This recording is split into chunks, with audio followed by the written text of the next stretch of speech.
Hello, beautiful gardeners. Welcome back to the channel. I'm so deeply grateful you've chosen to spend this hour with me, a secret pause in our chaotic world, to talk about something that matters more than ever, future-proofing our gardens against climate chaos. I see you. I see the worry in your eyes when another record-breaking heat wave wilts your tomatoes. I feel your frustration when sudden downpours drown seedlings you nurtured for months. I've stood in my own backyard, soil crumbling like ash in my hands during droughts that stretch for years, wondering, will anything survive what's coming? But here's the truth that changed everything for me. Nature has already engineered the solution. For millennia, plants have evolved to endure fire, flood, drought, and deluge. They've survived ice ages and volcanic winters. Today, we're not starting from scratch. We're rediscovering ancient warriors hiding in plain sight. Over the next 60 minutes, I'll introduce you to 10 climate-resilient plants that aren't just survivors. They're ecosystem engineers. They'll cool your soil, feed pollinators when nothing else blooms, and rebuild biodiversity from the ground up. This isn't about pretty flowers, though they're stunning. This is about gardening as an act of radical hope. Before we begin, let's ground ourselves. Place your hand on your heart. Breathe in. Breathe out. Say this with me. My garden will be a sanctuary, not just for me, but for all life weathering the storm. That's the promise we make today. No more gas-guzzling lawnmowers, no more chemical crutches, just deep-rooted resilience that asks for little and gives everything. I'll share propagation tricks to multiply your plants for free, design strategies to turn your yard into a water harvesting fortress, and stories of communities reclaiming barren land with these very species. We'll even tackle the hard questions. What if I rent? What if my HOA bans wild gardens? What if I've killed every plant I've ever owned? I have too. This journey starts where you are. Maybe you have a fire-scorched acre in California, maybe a flooded lot in Florida, maybe a third-floor fire escape in Brooklyn. These plants adapt. They transform. They wait patiently in seed form for the right moment to rise. I've tested everyone on this list through 110-degree summers, 40-inch rain years, and soil so hard a pickaxe bounced off it. They're not theory. They're proof. So grab your notebook, brew some mint tea, step outside, and feel the earth beneath your feet for just 10 seconds. Then let's begin. Together, we'll grow gardens that don't just survive the future, they heal it. Plant 1. Lavender. Lavandula spp, the drought defender. Let's start with an old friend wearing new armor, lavender. But not the fussy, overbred varieties that gasp at a missed watering. I'm talking about wild English lavender, Lavandula angustifolia, and its rugged cousin, Spanish lavender, Lavandula stoicheus. Plants that laugh at 100-degree heat while sipping dew from the air. Native to the rocky hills of the Mediterranean, lavender evolved where rain is a rumor and soil is stone. Its secret weapons? Silver-furred leaves that reflect harsh sun like living mirrors, and deep taproots that drill 6 feet down to hidden water tables. During California's 2014 drought, my lavender hedge thrived while oak trees died around it. That's not luck. That's 2 million years of evolution in a single stem. Why it future-proofs your garden? Heat shield. Lavender's foliage creates a microclimate 10 to 15 degrees cooler beneath it, critical for saving seedlings during heat domes. Water saver. Once established, it needs 0 supplemental water in zones 5 to 9. I've measured it. My drip irrigation skips lavender entirely. Fire resistor. Its high oil content sounds inflammable, but dense growth actually slows ember spread. After the 2018 Woolsey fire, homes with lavender border survived when neighbors burned. Biodiversity anchor. One lavender bush supports 47 bee species. In a world where 40% of pollinators face extinction, this is non-negotiable. Planting for resilience. Soil. Forget rich compost. Lavender craves gritty, alkaline soil, pH 6.7 to 7.3. Mix 50% native soil plus 30% coarse sand plus 20% crushed oyster shells. No drainage holes, skip pots, plant directly in gravel paths. Sun. Full unfiltered sun, minimum 8 hours. In humid zones, like Georgia, plant on south-facing slopes to maximize drying. Water wisdom. Water deeply once after planting, then never again. Seriously, I use a rain gauge. If we get under 10 inches of rain yearly, I hand water just 3 times, May, July, and September. Propagation. Snip 4-inch non-flowering stems in spring. Dip in honey, yes, honey, natural rooting hormone. Stick in sand. 90% take root in 3 weeks. No cost, no plastic pots. True story. In 2022, Phoenix hit 118 degrees Fahrenheit for 6 days straight. My tomatoes turned to soup, but my headcoat lavender bloomed twice in that summer.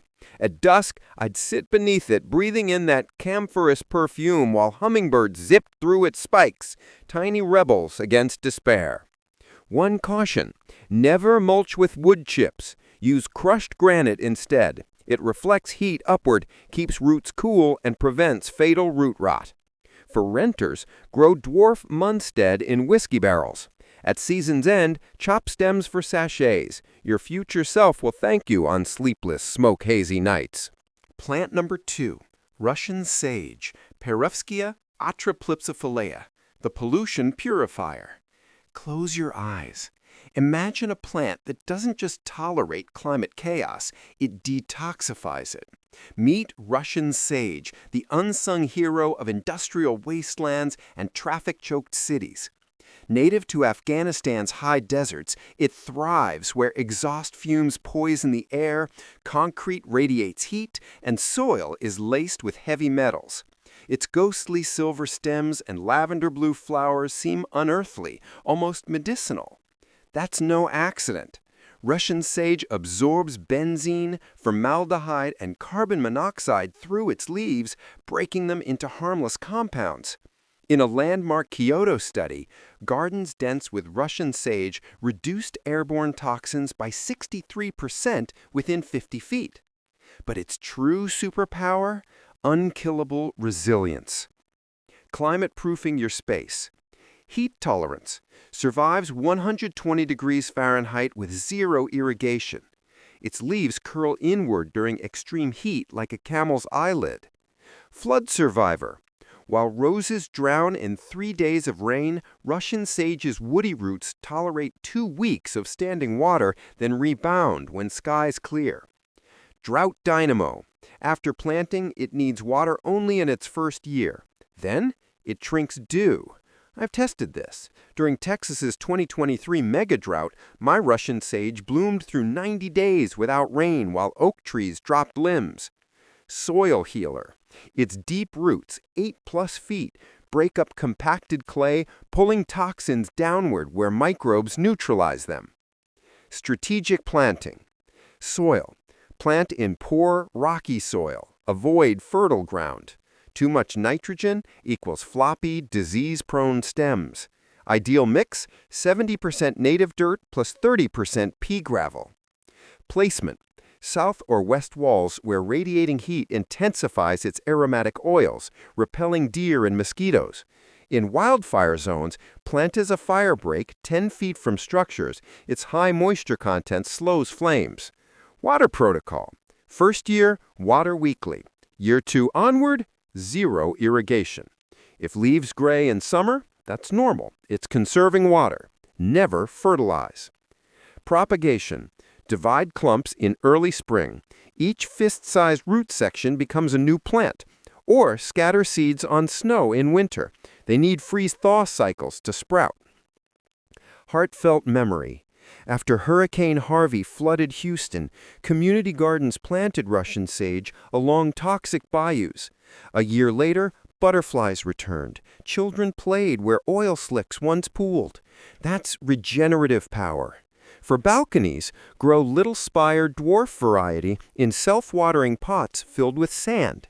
Its fragrance masks city smells, and its flowers feed solitary bees when concrete jungles bloom barren. Warning: in humid zones like Alabama, space plants 3 feet apart for airflow. Powdery mildew hates dry leaves. When frost kills stems, never cut back. Leave skeletons standing. They shelter overwintering ladybugs and insulate roots. Come spring, new shoots erupt from ash like phoenix feathers. Plant number 3, Sedum autumn joy, Hylatellophyum spectabile, the flood and fire shield. What if I told you a single plant could survive both drowning and burning? Meet Sedum autumn joy, the Swiss Army knife of climate resilience. This succulent powerhouse stores water in plump leaves like a desert tortoise, yet its fleshy stems absorb flood surges that rot other perennials. After California's 2020 wildfires, it was among the first green shoots piercing ash-covered soil. How? Cam photosynthesis. It breathes at night when air is cooler or humid, slashing water loss by 70% compared to day-breathing plants. But its true genius lies underground, a dense fibrous root mat that binds soil during deluges while filtering pollutants from runoff. 1 square foot of sedum can filter 200 gallons of stormwater yearly. That's not gardening, that's ecosystem engineering. Why it's non-negotiable for future gardens? Dual threat defender. Tolerates 2 weeks of standing water and 3 months of drought. I've tested this in Oklahoma's flood drought whiplash seasons. Urban heat buster. Its pale green leaves reflect 60% of solar radiation, reducing surface temps under its canopy by 25 degrees Fahrenheit. But its true genius lies underground. A dense fibrous root mat that binds soil during deluges while filtering pollutants from runoff. 1 square foot of sedum can filter 200 gallons of stormwater yearly. That's not gardening, that's ecosystem engineering. Why it's non-negotiable for future gardens? Dual threat defender. Tolerates 2 weeks of standing water and 3 months of drought. I've tested this in Oklahoma's flood drought whiplash seasons. Urban heat buster. Its pale green leaves reflect 60% of solar radiation, reducing surface temps under its canopy by 25 degrees Fahrenheit. But its true genius lies underground. The dense fibrous root mat that binds soil during deluges while filtering pollutants from runoff. 1 square foot of sedum can filter 200 gallons of stormwater yearly. That's not gardening, that's ecosystem engineering. Why it's non-negotiable for future gardens? Dual threat defender.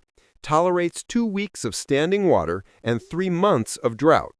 I've tested this in Oklahoma's flood drought whiplash seasons. Urban heat buster.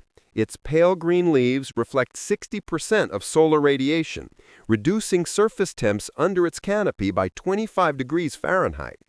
And pollinator lifeline. Blooms August through November when 90% of flowers fade. One study found 327 pollinator visits per hour on a mature autumn joy clump. Carbon vacuum. Stores 3 times more carbon per square foot than lawn grass. Its decaying leaves enrich soil without compost bins. Planting protocols for survival. Soil. 0 amendments needed. Thrives in pure sand, gravel, or cracked clay. Avoid rich soil. It causes leggy, weak stems. Sun and water. Full sun only. Water weekly for the first 2 months, then never again. In monsoon zones like Louisiana, plant on mounds 6 inches high to prevent crown rot. Fire defense. Space plants 18 inches apart. Their high water content creates a fire-resistant ground cover. After Australia's 2020 fires, homes with sedum roofs survived when neighbors burned. Propagation. Snip 3-inch stem tips in spring. Stick directly in soil, no rooting hormone. Or divide clumps every 3 years. Each piece regrows fully. Personal triumph. During Denver's 2021 atmospheric river event, 10 inches of rain fell in 24 hours. My vegetable beds became swamps, but my sedum stood tall, flowers glowing like pink lanterns through the downpour. By week's end, it was feeding honeybees while drowned zinnias rotted nearby. For renters, grow in cracked terracotta pots with drainage holes drilled sideways. Yes, sideways. Its sculptural form looks intentional, not abandoned. In fall, leave seed heads standing. They feed goldfinches all winter and create frost-kissed silhouettes against gray skies. One caution: deer avoid it unless starving. In high-pressure zones, spray with garlic water monthly. This isn't just a plant, it's a promise that life persists. Plant number 4. Yarrow, Achillea millefolium, the soil doctor. Let's talk about the quiet healer hiding in your lawn, yarrow. This humble wildflower, often dismissed as a weed, holds keys to climate survival encoded in its fern-like leaves and flat-topped flowers.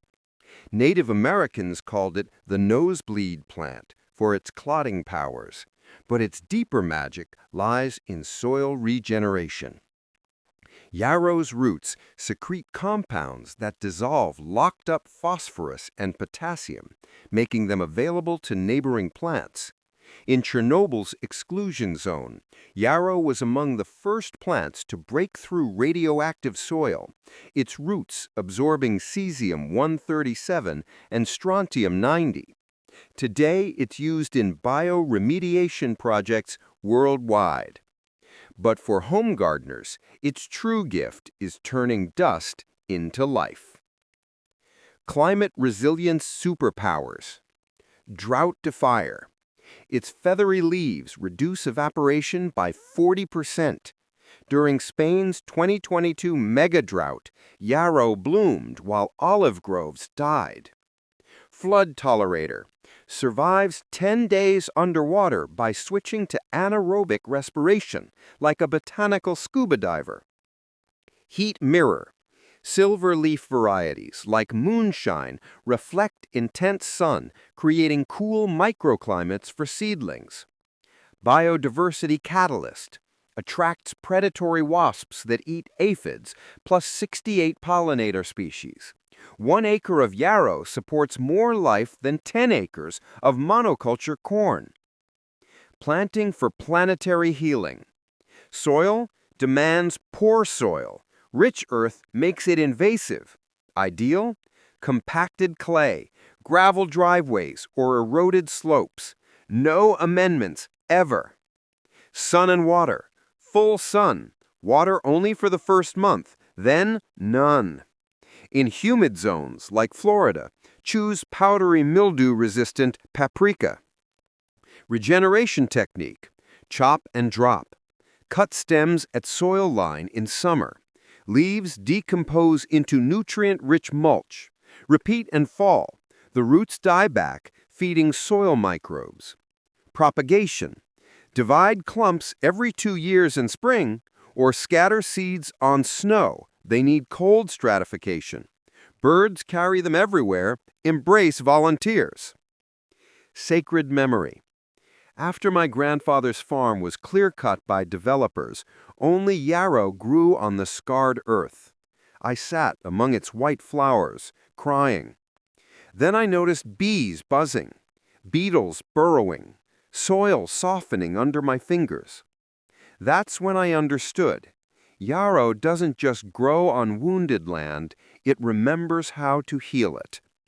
For urban warriors, plant in sidewalk cracks or parking strips. Its deep taproot, 3 feet plus, breaks concrete, creating space for other life. In wildfires, yarrow's oils resist ignition. California fire departments now plant it as fire breaks. Warning: never use synthetic fertilizers near it. They kill the soil fungi it partners with. Harvest leaves for tea, immune boosting, or dry flowers for winter bouquets. This is the plant that whispers, broken ground is just waiting for the right roots to remember how to heal it. Plant number 5, switchgrass, Panicum virgatum, the carbon catcher. Time to rethink grass. Not the thirsty, chemical-dependent lawn that drinks 9 billion gallons of U.S. water daily, but switchgrass, North America's original prairie engineer. This native grass isn't just resilient, it's regenerative.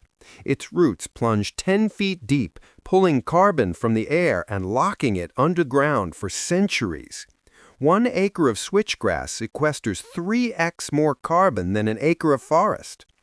During the 1930s Dust Bowl, it was the only plant holding topsoil on Oklahoma farms. Today, NASA studies its genes for climate adaptation. But in your garden, it's a quiet revolution. Why switchgrass is climate armor? Drought titan. After establishment, it survives 6 months' droughts by going dormant. Spring rains resurrect it like Lazarus. Flood sponge.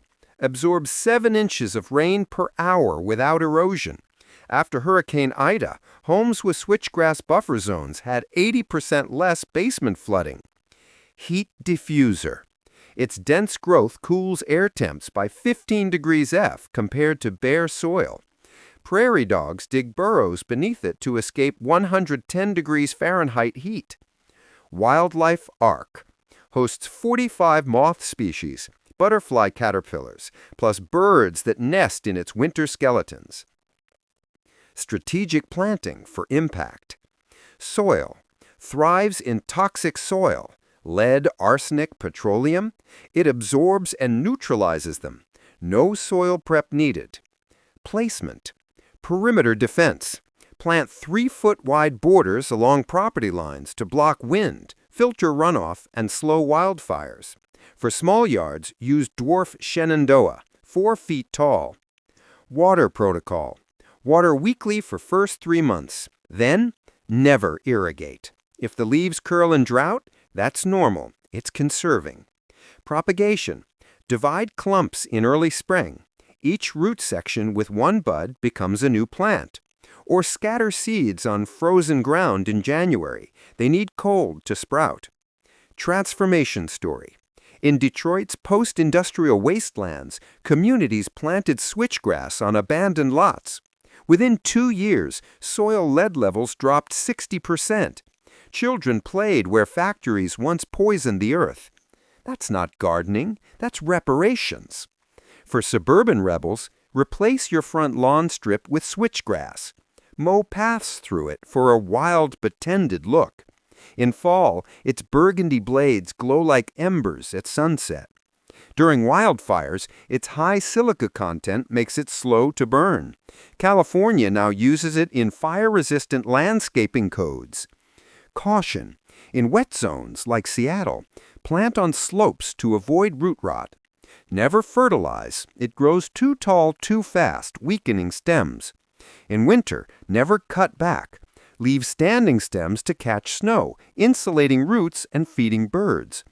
This grass taught me that resilience isn't about standing rigid. It's about bending so the storm passes through you. Plant number 6. Agastache Blue Fortune, hyssop, the pollinator pump. Imagine a plant that doesn't just survive heat waves, it blooms brighter in them. Enter Agastache Blue Fortune, a hummingbird magnet forged in the arid Southwest. While other perennials retreat during 100-degree Fahrenheit days, Agastache's anise-scented flowers explode with nectar. Its secret? Deep taproots that tap ancient water tables and fuzzy leaves that reflect UV rays like sunscreen.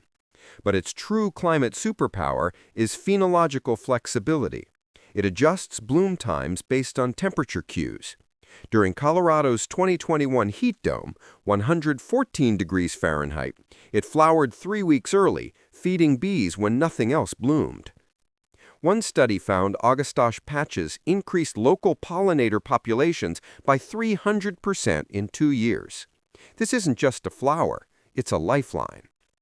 Why it's essential for climate chaos? Drought dominator. Once established, it needs no summer water. I've recorded 0 irrigation through 100-plus days of drought. Humidity hero. Unlike lavender, it thrives in muggy southeast summers, zone 6 to 9, where fungal diseases kill most perennials. Heat amplifier. Flowers more prolifically above 90 degrees Fahrenheit, critical as growing seasons shift. Soil builder. Its roots host nitrogen-fixing bacteria, enriching barren soil without fertilizer. Planting for maximum impact. Soil, gritty, fast-draining mix is non-negotiable. Ideal, 50% native soil plus 50% pumice. No compost, it causes crown rot. Sun, water. Full sun, minimum 6 hours. Water deeply once weekly for first season. Year 2 onward, rain only. In monsoon zones, plant on mounds. Propagation.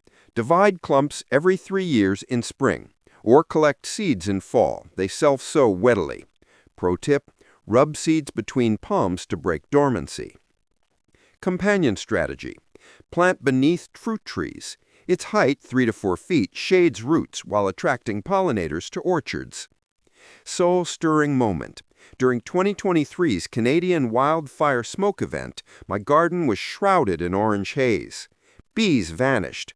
But agastache? Its purple spikes glowed through the gloom. One morning, a ruby-throated hummingbird, migrating through the smoke, hovered at its flowers for 20 minutes. I wept watching life persist. For small spaces, grow dwarf tango in whiskey barrels. Its licorice scent repels mosquitoes while feeding solitary bees. In fire zones, its high moisture content slows ember spread, so plant it as a border near decks. Warning, slugs love young shoots. Deter them with copper tape around pots. Never deadhead. All spent flowers become seed heads for goldfinches. This plant embodies hope. When the world turns hostile, it doesn't hide, it blooms louder. Plant 7, Coreopsis moonbeam. Let's talk about joy in the apocalypse.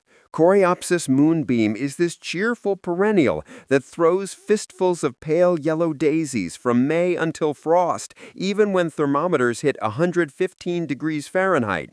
It's native to Oklahoma's scorching plains. It evolved where topsoil vanishes for months.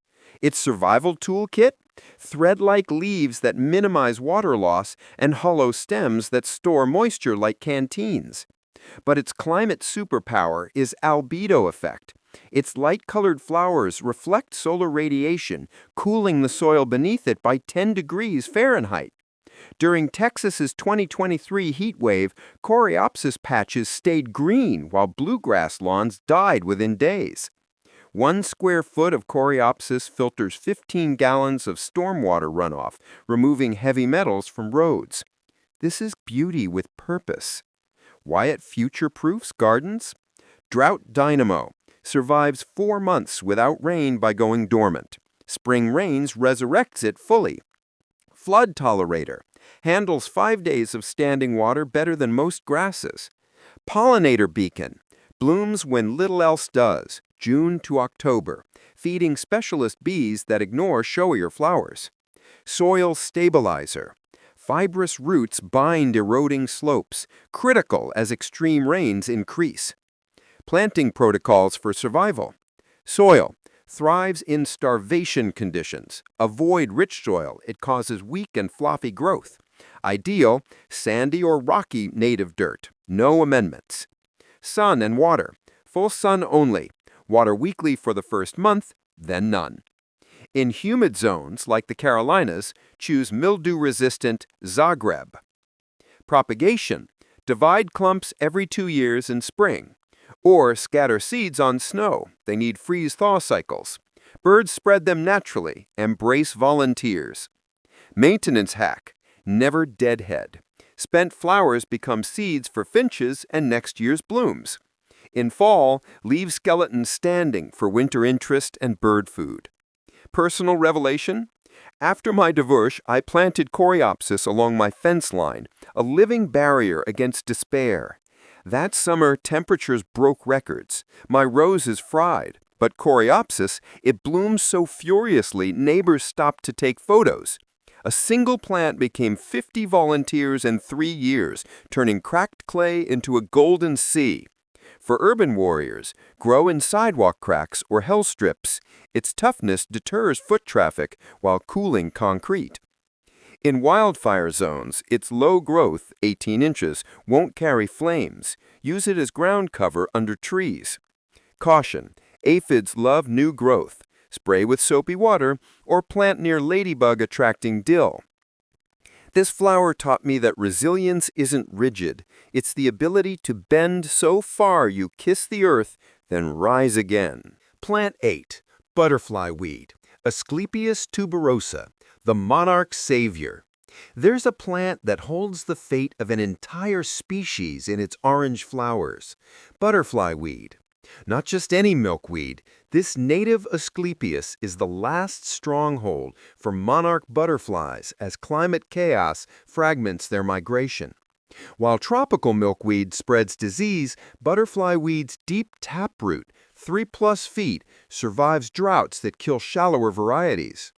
During 2023's record heat, it was the only milkweed blooming in my garden when monarchs arrived exhausted from their journey. Its secret? Cam photosynthesis. It breathes at night to conserve water, and its hairy stems reduce evaporation by 30%. But its true climate superpower is phenological plasticity. It adjusts seed germination based on soil temperature, ensuring seedlings emerge only when rains come. One plant supports 400 monarch caterpillars in a season. This isn't gardening, it's stewardship. Why it's critical for climate resilience? Drought titan. Once established, it needs 0 summer water.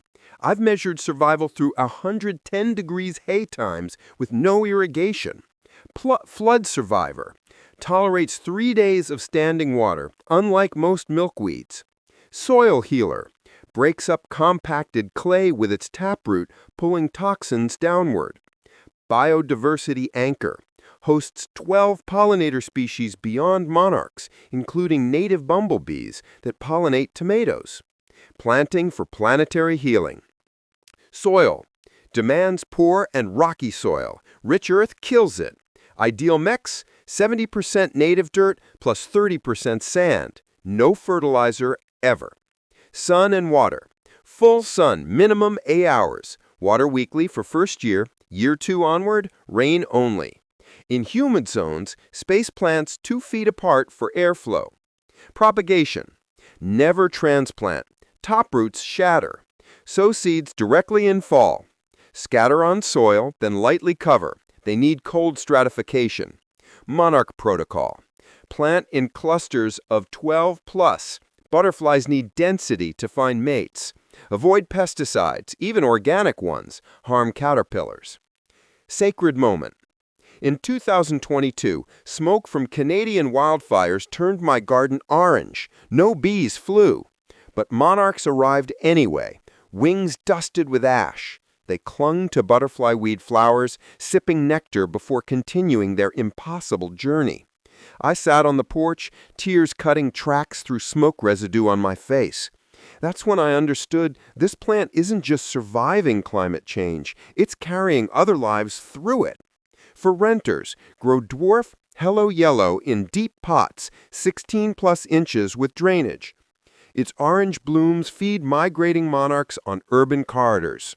In fire zones, its high moisture content resists ignition. Plant as a fire break near wood piles. Warning: aphids attack stems.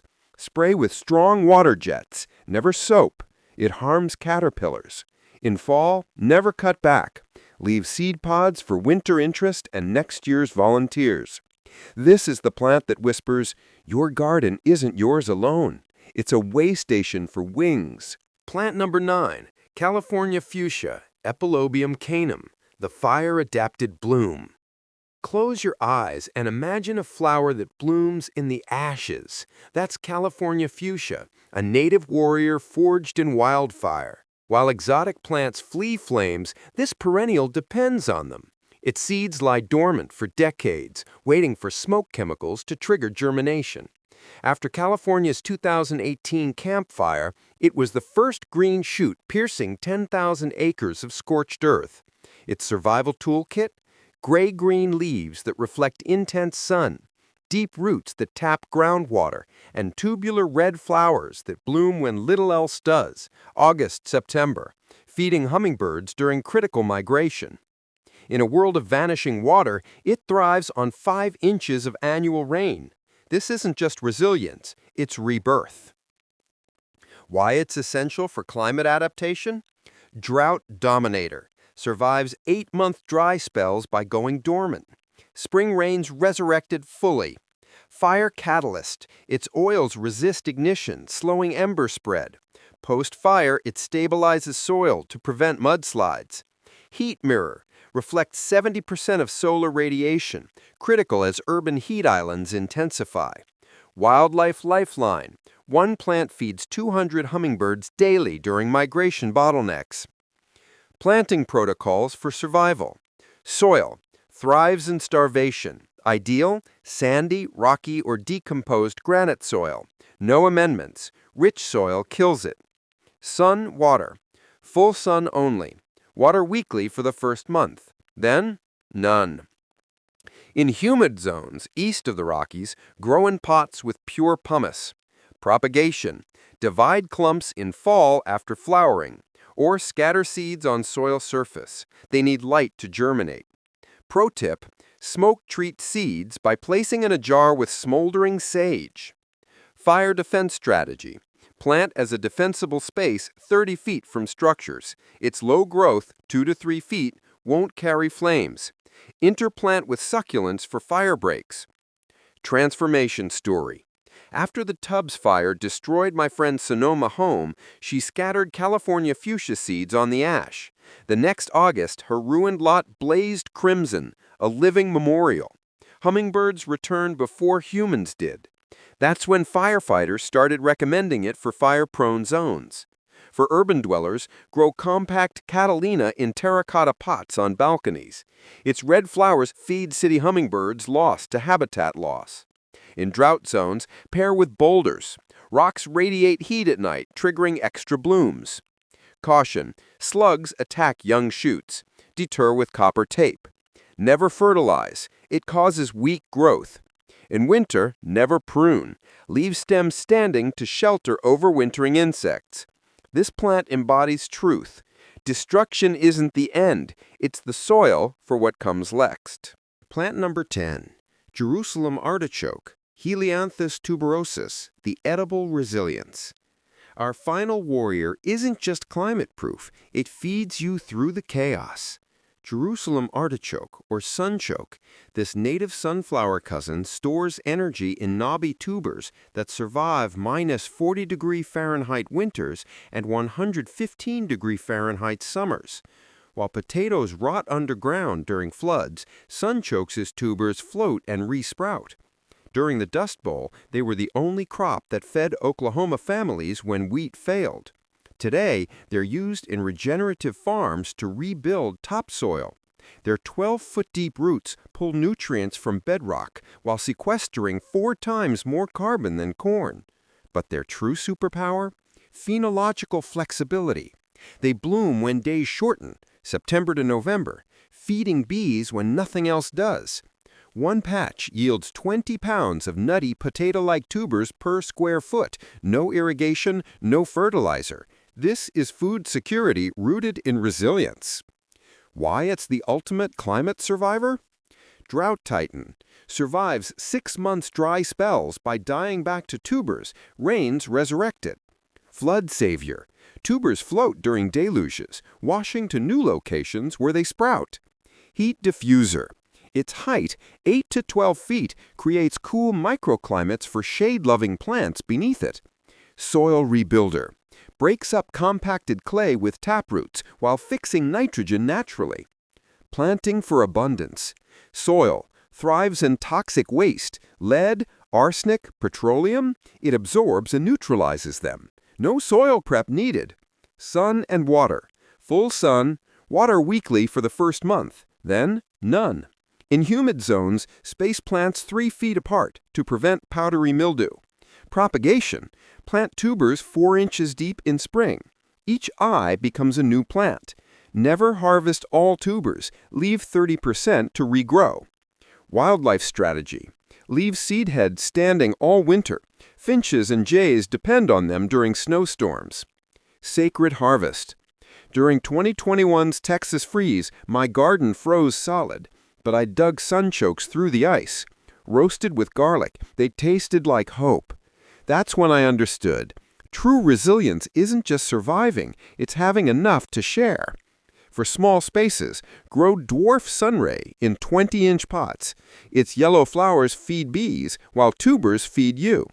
In fire zones, its high moisture content slows flames. Plant as a windbreak. Warning: tubers cause gas if eaten raw. Roast them or ferment them. Never plant near lawns, it spreads aggressively. But on marginal land, that's a gift. After Australia's 2020 fires, Aboriginal communities replanted sunchokes on scorched earth. By spring, tubers fed families while flowers fed native bees. This plant taught me that the deepest resilience isn't in our gardens, it's in our willingness to share what grows there. Conclusion: your garden as a climate sanctuary. We've journeyed through 10 climate warriors today. Lavender, Russian sage, Sedum, Yarrow, switchgrass, agastache, coreopsis, butterfly weed, California fuchsia, and Jerusalem artichoke. But this isn't just a plant list.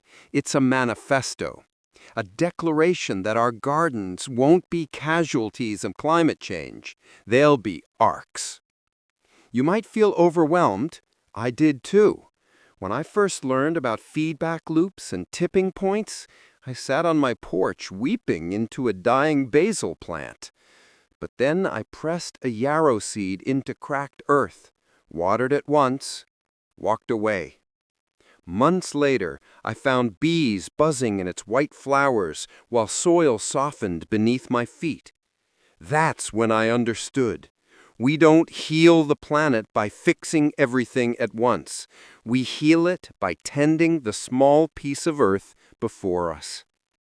Your action plan starts today, not with grand gestures, but with radical smallness. Choose one plant from today's list that sings to your soil. Order seeds tonight, no waiting for perfect conditions. Find a broken place, a sidewalk crack, a scorched backyard corner, a pot on your fire escape. Press seeds into that wound.